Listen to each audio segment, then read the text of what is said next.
Auditor-General Tsakani Maluleke delivered the audit outcomes of national and provincial departments for the year 2023-2024 to a joint finance committee of Parliament's chairpersons yesterday. While she says there has been an overall improvement in audit outcomes, there are still risks such as weaknesses in procurement and contract management, the lack of infrastructure delivery and maintenance. To talk more about the Auditor-General's presentation, we are joined by Professor Sethulego Matebesi from the Department of Sociology at the University of the Free State. Prof, it's always a pleasure having you. Thank you very, very much for joining us. Good morning, Leanne, and good morning to the viewers. So let's start here. How much does governments and public entities' no consequence culture continue to slow down progress towards improved service delivery?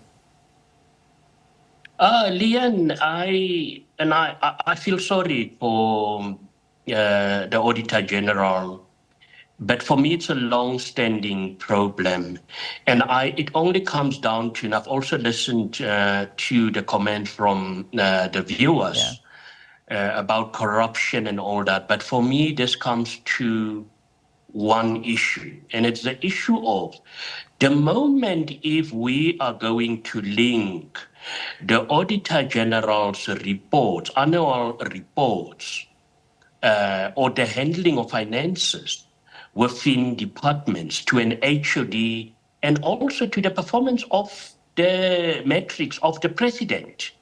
This will never happen in South Africa. It's unacceptable. And for me, all these choreographed narrative and responses to say there's been an improvement, it's actually for me an insult on South Africans, because here we're talking about billions of rands, and in this age of technology, I mean, it was more than past even the fourth industrial revolution. So there should be a paper trail of evidence as to where this money ends up. And we can't say we're still going to devise means to try and intervene in this particular matter. It's unacceptable. Yeah. So for me, it's a case of the environment is conducive to our public politicians. And for them, it's business as usual. Yeah, yeah. And this, I mean, if we go look at this and you know, the things that, this was gets me is because this is to quote from what the Auditor General said. She said, those auditees with the greatest impact on the lives of South Africans and on government finances, which we refer to as high-impact auditees, are lagging behind on financial and performance management disciplines. I read that sentence again. These have the greatest impact on the lives of South Africans, and yet there's no accountability for the lack of service. And that has to be a big concern and a big worry, because this is now the day-to-day lives of every single person. And when we start seeing people taking to the streets and living in conditions that are not conducive to a respectable life, that's where the problems come in. And this is where we bring it down to.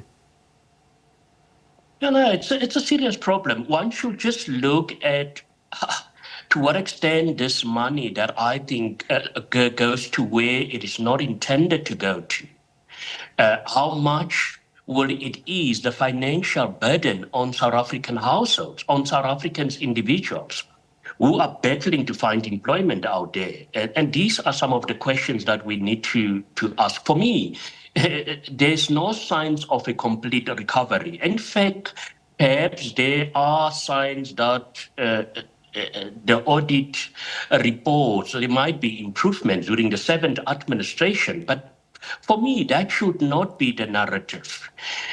We had these reports for many years, and we should go and look at the economic impact, which cannot be overstated in any case in this particular matter. To say, but what happens if we continue along this particular trajectory? And you should also look at the structures, not within departments, but also you've got SCOPA, who needs to deal head-on with this particular matter. But as I've indicated, it seems as if we don't have any solution. or at least a short-term solution to deal with this particular matter.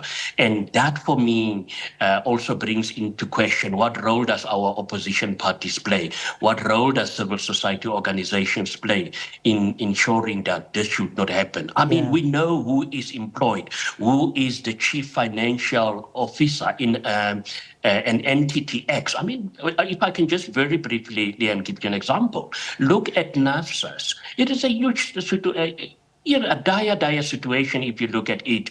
Some of the impact that that situation have, the way NAFSAS has been managed, the direct impact on students, and it directly affects the future of this country. Absolutely. And yet it seems as if we are satisfied with the situation as it is. And we cannot be satisfied, and that's the reality, because I keep on equating what this is. And I mean, we're talking about 19 of these entities, of these SOEs, that should be run like businesses. Now, in a business, if you are underperforming, you are out. There's no questions asked. If a business is not achieving what it should be achieving, the people at the top are held accountable and they are out. And this is not the case here. I mean, of the 19 that were audited, only one received a clean audit, which we've been saying here, and made a profit, and that was the Development Bank, the DBSA, the Development Bank of Southern Africa. I mean, this should be a massive alarm bell. We know who are in charge, as you said. We know who the people are that need to be moved aside so that people can do the job and actually do it better. And yet nobody ever does. I mean, surely these are massive alarm bells and things need to change.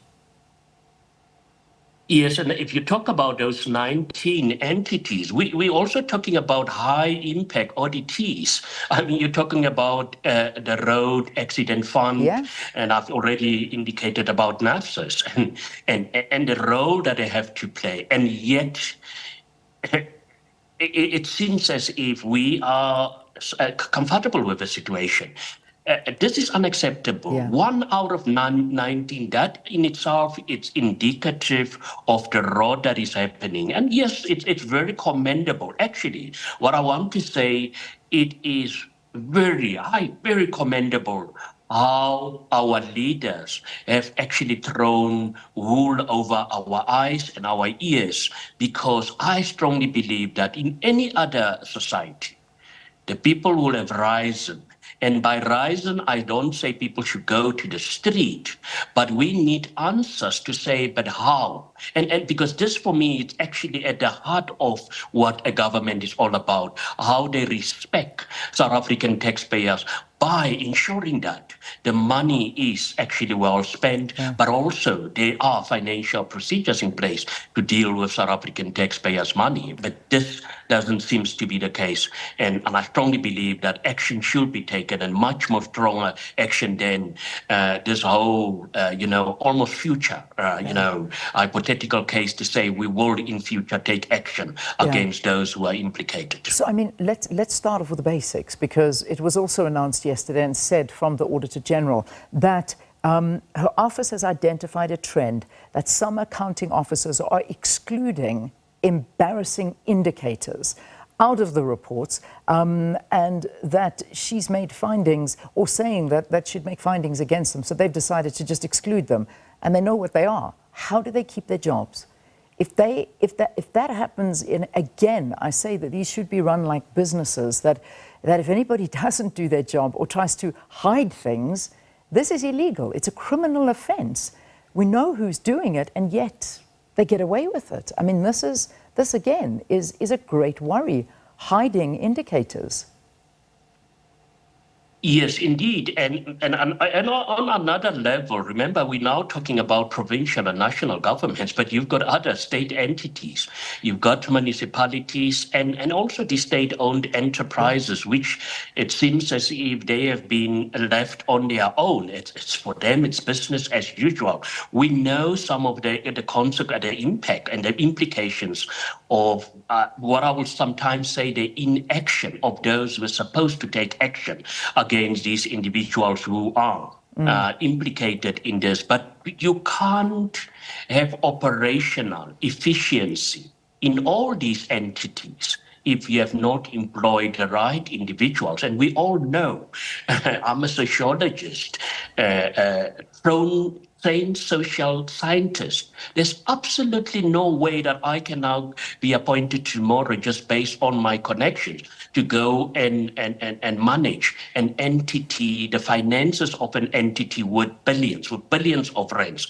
That is bound to fail. And unfortunately, this seems to me the trajectory that is followed to try and find it actually very easy to have a situation that we currently have where it seems as if people cannot even provide evidence as to where money has went to, and then that is regarded as being unacceptable. I mean, there's entities that has also been reported that for the past 5 years, they've never submitted their audit reports on time.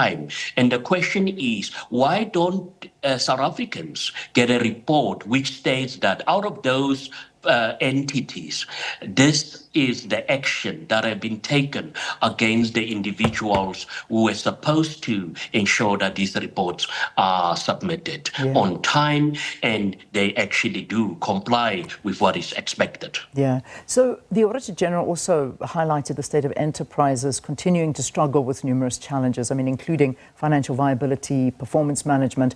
What are your views on now the Ministry of Public Enterprises actually being located in the presidency? Will this change the governance shortcomings?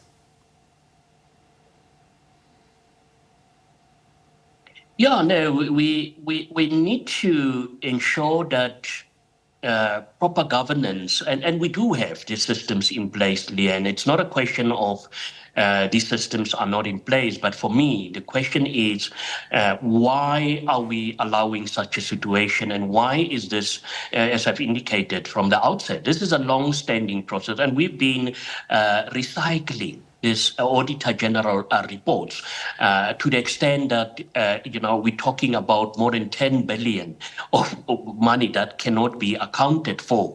I've also listened to another interview this morning about the South African Defence Force, where, just to service vehicles, billions of rands, and that is unacceptable, where you also find that private businesses are also to be blamed, because a water which costs 15 rands, suddenly a government entity will be charged up to 45 rand per 1 liter of water. And that for me is the starting point, perhaps, to say, but what role do private business also play in this particular situation? I'm wrapping up. We got to leave this, but I suppose a yes or no answer is all I can get from you. Do you think that the Government of National Unity has performed well since it was formed post this year's elections compared to the sixth administration in terms of performance and accountability, or was it perhaps too early?